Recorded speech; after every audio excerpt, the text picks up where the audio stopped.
The FBI is being run by a meme with subpoena power, and today, America saw exactly what that looks like under oath. If you care about the rule of law, independent justice, or just basic competence, lock in with me right now. And while you're here, tap subscribe and drop a quick "I'm watching" in the comments. Platforms throttle segments like this, and your engagement is how we get this in front of more people who need to see it. So we saw what happens when you appoint an internet troll with no experience to become the director of the FBI. That was on full display when Kash Patel testified both before the United States Senate and the House. And while it was deeply humiliating for Kash Patel, it was really deeply humiliating for the United States of America. And I truly worry about the other threats that are out there right now that are not being investigated or protected. And we just see how Patel's handling the Epstein files and other things. This was Kash Patel, just the photo of him, $K$H right there, wearing the camouflage. He would sell this gear. He would post memes of himself chop sawing or hacksawing off the face of Democratic politicians. I think I saw him do that with Senator Schiff and other people, where he would do memes like that, which is just horrific. Then Senator Schiff got the opportunity to cross-examine Kash Patel. You know, it is kind of like watching, no offense to like little babies, like petulant babies who are like arguing. In a world saturated with information, finding the truth requires unwavering dedication and independent voices. America Facticity stands as a beacon for factual, unbiased reporting, delivering the stories that truly matter. Join our membership for just $9 a month. Your support helps us grow our team and create even better content. Find the link in the description below. Let's start with the spectacle that should never have been. Kash Patel, yes, the merch-peddling, $K$H, camo-clad Twitter warrior who used to post edgy Photoshop fantasies of himself chainsawing the faces of Democratic officials, sat in the big chair as Director Patel, testifying before both the United States Senate and the House of Representatives. It wasn't just humiliating for him, it was humiliating for the country. You could practically hear the collective cringe from career FBI agents who've spent decades building cases the old-fashioned way by gathering facts, not likes. And when Senator Adam Schiff zeroed in, Patel folded like a knockoff flag in a thunderstorm. Remember the MAGA promise of an Epstein list teeming with the most powerful names on Earth? The right spent years swearing it existed. Just hand the keys to their guys and they'd pull the curtain back on every last predator. Now that Patel actually holds the files, he offered a magical twist ending. Apparently the list is one name long, Jeffrey Epstein, and only Jeffrey Epstein. That's not an explanation. That's an insult to the public's intelligence and to survivors who've already told their stories under oath. Schiff asked a clean, precise question. Who, if anyone, did Epstein traffic victims to besides himself? That's not trick phrasing. It's freshman-level accountability. Patel's answer slithered from no credible information to 3 administrations saw nothing prosecutable to that's not what I'm saying even though I'm saying it. It was like watching someone try to moonwalk through quicksand. Every wiggle made it worse. Think about the signal this sends. For years, MAGA sold an anti-establishment fairy tale. The deep state protects elites. Give us the wheel and we'll rip the lid off. Instead, they installed an internet troll who tells the country, sorry, turns out the most notorious serial trafficker on Earth trafficked to himself. But kind of like where they cover their ears and go, I don't want to answer. I don't want to answer. It was really just, I just am thinking what the career FBI agents who were there were doing while they watched this. Just take a look at Senator Schiff cross-examining, just an unhinged Patel going, rah, rah, rah, rah, rah. Here, play this clip. You can take an internet troll. Take it to the bank that the FBI is protecting this country and the state and citizens of the California. We are bringing historic reform. Point of order. You're just trying to ask him a question. Like, you said you were going to release the Epstein files. Like, why aren't you releasing them? Why aren't you releasing them? Just make them public. And I don't know. I read all the federal orders. All the court said they can release the files. They don't need the grand jury testimony. The court said, DOJ, go for it. Release the files. Here was another part where Senator Schiff was cross-examining Patel. Let's play it. Release it. And let me follow up on Senator Kennedy's question, because he asked you, and I'll be very precise here.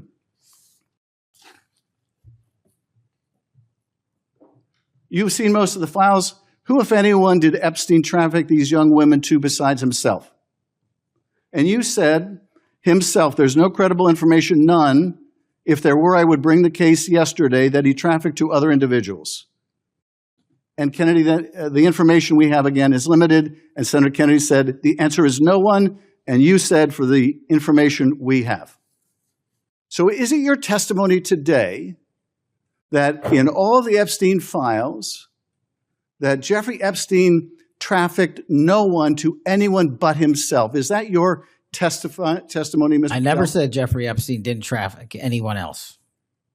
Did he traffic any young woman to someone other than himself? That was Mr. Kennedy's question, Senator Kennedy's question. The information that 3 administrations have had access to have made determinations that there are no investigative leads that were credible to prosecute and investigate any others. I'm specifically stating whether it's your testimony today. You just read it, and I said it 10 minutes ago, so let the record reflect my testimony. I just want to make sure there's no misunderstanding, because there are victims like Virginia Guifer who have testified otherwise, who have said otherwise, and you're telling the American people today that the Epstein list is a single name and it's Jeffrey Epstein. That's what we're to believe? That's not what I'm saying. That's what you're saying, and you can say whatever you want. So either the investigation is deliberately starved, or the clean sweep promise was always a cudgel, never a plan. And the rot doesn't end there. Schiff pressed Patel on the inexplicable transfer of Ghislaine Maxwell to a minimum security facility that should never house a convicted sex trafficker. Patel's answer, the Bureau of Prisons decided, came with all the credibility of a dog ate my homework note. No input from the administration, no quiet calls from political appointees, just a coincidence. This crew expects you to believe they stumbled into censorship, stumbled into retribution firings, stumbled into sweetheart transfers, and never once actually made the corrupt choices that keep happening. Sure, and I stumbled into a 3rd Air Force One on the way to CVS. You can see the cost in real time. Veteran agents, the ones who know where the real landmines are buried, counterintelligence, terrorism, the gnarly financial crimes that look boring until they blow up a bank, are heading for the exits. Why stay and brief a chain of command that values viral memes over sworn affidavits? Why grind through a wiretap affidavit if your boss is more interested in a Truth Social trending tab than Title III? This isn't just morale, it's mission failure. Cases stall, sources dry up, defense attorneys walk into court and turn Patel's circus into Exhibit A. Ladies and gentlemen of the jury, how can you trust any FBI case when the director fires agents for touching the president's investigations and can't answer straight questions about the most famous sex trafficking case in modern history? All you need is one skeptical juror and an otherwise airtight case springs a leak. Let's talk receipts, because this isn't an isolated flub, it's a governing philosophy. We watched the same White House install loyalists with resumes as thin as rice paper into jobs that used to require scar tissue and 20 years of judgment. You've got a 20-something former intern suddenly overseeing domestic counterterrorism like it's a social media calendar. You've got senior agents suing, detailing how the new priorities were clout, clicks, and retaliation over casework, evidence, and public safety. That's not reform. That's sabotage from the inside out. And while the institutional guardrails are being sawed off, the same crew is taking a chainsaw to the First Amendment from the outside. The Trump FCC, fronted by Brendan Carr, who helped script the Project 2025 playbook, decided to cosplay as Goodfellas in a suit. He didn't hint, he threatened, networks can do this the easy way or the hard way. Translation, fire the comedian who mocked the president, or watch your business model get fed into the regulatory wood chipper. The administration got their scalp when ABC yanked Jimmy Kimmel's show off the air. The president then bragged on Air Force One about revoking broadcast licenses because evening shows hit Trump. He said it out loud, they're licensed. They're not allowed to do that. Brother, that's literally what they're allowed to do. That's why the First Amendment exists, so power can be mocked without government punishment. Here's the real game. Squeeze late night, scare the newsrooms, reward friendly conglomerates with merger approvals, and starve critics with threats. And if any of those deals require, say, a few $12, $16 million settlements to soothe an aggrieved president's ego, well, fancy that. There's your toll booth at the bridge to market access. It's not cancel culture, it's state coercion in a blazer, and it's grotesquely un-American. I don't even know what that was. Let's bring in California Senator Adam Schiff. Senator, you had the opportunity to cross-examine an internet troll posing as an FBI director, but unfortunately with the authorities of one. What do you make of it? Well, that claim that you just played was, I think, what was most astounding, which is The Epstein list, according to Kash Patel, has only one name on it, and that is Jeffrey Epstein. So he basically wants the American people now, after for years saying that there was this secret list of very high-profile people that were the clients of Jeffrey Epstein, he wants suddenly the American people, including the MAGA base, to believe, no, there was actually only one name, and that was Jeffrey Epstein. Not the least bit credible, but it wasn't the only thing he said that wasn't believable at all. What really set him off, what set off that tirade that you started with, is I asked him who made the decision to transfer Jeffrey Epstein's co-conspirator, Ghislaine Maxwell. Who made the decision to transfer her to this minimum security prison not fit for a sex offender? And his answer was the Bureau of Prisons. And I said, just them? Without any input from the administration or from Blanche or Bondi or anybody? They just on their own, coincidentally, after this interview, transferred her to this minimum security prison? Do you expect people to believe that? But he does expect people to believe that. And it all gets back to the point you started with, which is we have someone now who's wholly incompetent running the FBI, someone who is essentially a troll. And I think about the men and women at the Bureau who I worked with when I was an assistant U.S. attorney. They're the premier law enforcement agency in the country. To have such terrible leadership, and the fact that Patel is firing these experienced agents because they worked on the Mar-a-Lago investigation, they worked on the January 6th investigation for no other reason, they're getting fired. So we're losing expertise and we're gaining incompetence. We're taking people off of important cases and we're making them essentially an immigration police force. This is a dangerous development for the country because it means really serious, violent criminal cases, terrorism cases, counterintelligence cases are not getting the staffing and leadership they need right now. Is Donald Trump intentionally trolling the FBI by picking the worst people to run it right now? He said he wanted retaliation and retribution. And what better way to do that than literally pick Kash Patel, who's written books and has posted about, his distaste and hatred for the FBI. And also, if I was a career guy at the FBI and I found out that a 22-year-old kid with Thomas Fugate III, who was an intern or a gardener with no experience, was now getting one of those senior positions, and I had to report to a former intern who's now, what's Fugate running? Like counterterror? He's doing like domestic counterterrorism. I don't even know how the morale exists at all in the FBI. And then I read that lawsuit that was filed last week by Driscoll and Evans and all those other top leaders who were saying all that Patel and Bongino cared about was social media likes and reposts over investigatory work. So I don't know. It feels like he wants to destroy the FBI by doing it. So we're the victims. I think that's right. And, to put that kind of incompetence in charge of the FBI really helps to kind of hollow it out. And people are leaving the FBI in droves. So we're losing this expertise.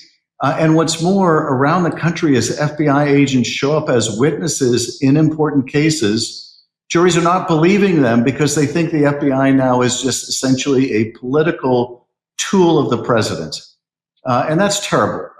In those pleadings that you were talking about, this lawsuit that was filed by 3 well-respected senior FBI agents, and they basically said in the complaint, Patel told them that if they worked on an investigation of Donald Trump, that they were going to get fired. And he said that is possibly illegal, but we're going to do it anyway. And there's nothing you can do about it. That's basically now our FBI leadership. And you're right, you put someone like that in charge, people are going to flee the agency, it's going to degrade, and I guess that's what the president wants. It's part of his retribution campaign. If you want independent media that refuses to flinch for bullies, help us push back. Hit subscribe, share this video to one friend who thinks it can't happen here, and tell me in the comments what part of Patel's testimony set you off the most. That engagement is oxygen against an algorithm that would love to bury this. Back to the hearing. Patel's weirdest tick, beyond the semantic hopscotch, was the constant appeal to 3 administrations, as if repeating it converts abdication into diligence. Imagine you're a victim who's met with agents, told your story, named names. Now the director tells the world there's no credible information that anyone beyond Epstein ever received trafficked girls. Not we're pursuing all leads. Not we can't speak to ongoing cases. Not even we're re-reviewing evidence with fresh eyes to restore public trust. Just a shrug in a bespoke suit. It's hard to design a statement more perfectly calibrated to shatter survivors' trust in the system. And in case anyone wanted to pretend this is all accidental, Patel's own words, and the sworn allegations from senior agents, spell it out. Retribution is the point. Work the Mar-a-Lago case? Fired. Work January 6th? Fired. Raise concerns about politicization? Transferred or sidelined.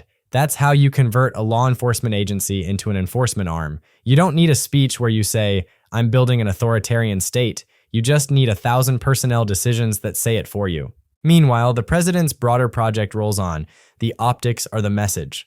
While Americans grind through rent spikes, grocery bills, and prescription costs that keep ratcheting up, the White House is literally ripping up heritage trees to clear space for a ballroom vanity project and turning the Rose Garden into Club Rose Garden. It's a perfect metaphor. Historic norms uprooted for a party, long-term health traded for short-term applause. The spectacle abroad was even more on the nose. A golden carriage Disney parade in the UK, crowned heads and crown jewels poured over a man who gushes over Houthis one week and scolds windmills the next.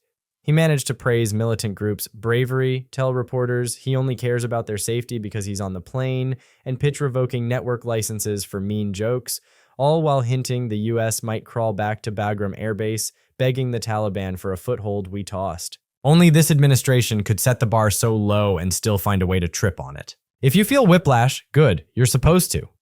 The news deluge is a feature, not a bug. Bury the structural attacks on speech, on justice, on independent expertise under a fire hose of stunts and hope you're too exhausted to track the through line. But the through line is simple. Centralize power, punish critics, reward loyalists, and call that law and order. Credit where it's due, some conservatives are finally saying the quiet part back to power.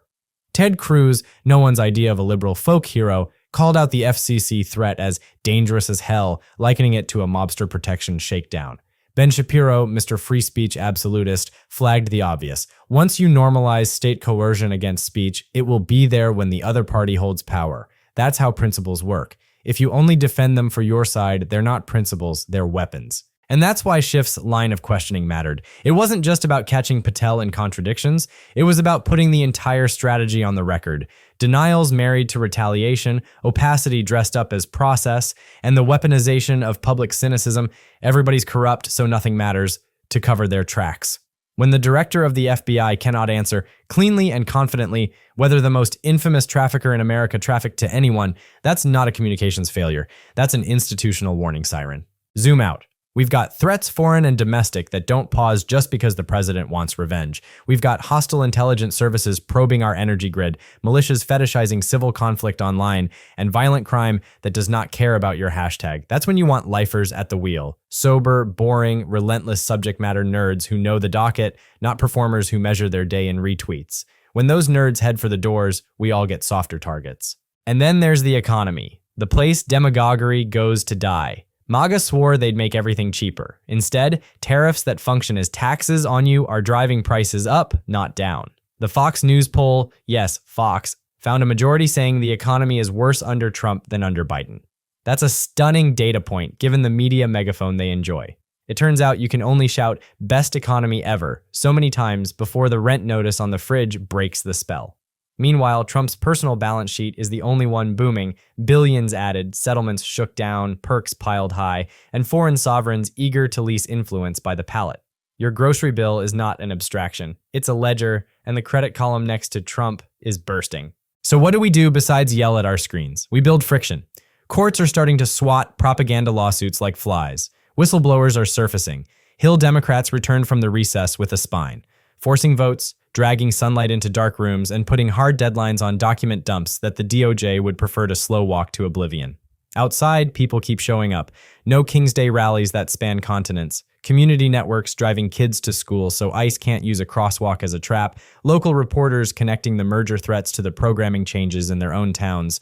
That's the ecosystem that holds. And yes, sometimes the pushback is beautifully petty. When a ranking Democrat gets slammed as a drama queen because he's actually doing oversight, Wear it like armor. This movement needs drama queens who file subpoenas, not strong, silent types who write sternly worded tweets. The other side is not embarrassed about power. They're monetizing it. Bring the receipts, demand the files, ask the questions on camera, on record, and on repeat. Let's land this where we started. The FBI is being run by a meme with subpoena power. He can't keep his story straight on Epstein, boasts about firing investigators for touching the wrong subject, and treats the most sensitive criminal cases in the country like a brand-building opportunity. That is not normal, it is not okay, and it will not fix itself. So here's your concrete, 3-step call to action. First, subscribe, share, and comment. Yes, it sounds small, but it's how the algorithm decides whether this truth swims or sinks. Second, call your representative's district office and ask one question. Do you support immediate production of the Epstein FD3-2s to the Oversight Committee, unredacted where legally permissible and with a public version released? Make them answer. Third, donate 1 hour this week to a local institution that holds a line, Press Freedom Org, Court Watch Group, or a survivor support nonprofit. Authoritarians count on apathy. Let's give them whiplash instead. Because here's the truth no golden carriage can hide. A democracy either does the boring work of accountability, or it wakes up to find the boring work was all that stood between it and a throne. We're going to keep doing that work here. Fact-heavy, joke-sharpened, and completely unafraid of bullies in bespoke suits. If you want more of it, hit subscribe right now, drop this video in a friend's inbox, and tell me below which line of Patel's testimony you want me to break down next. And to the censors and hall monitors who think late-night jokes and honest reporting should lose their license, this is America. You don't get to revoke our voice. We're just getting warmed up. And remember, if you like what you see, hit that subscribe button.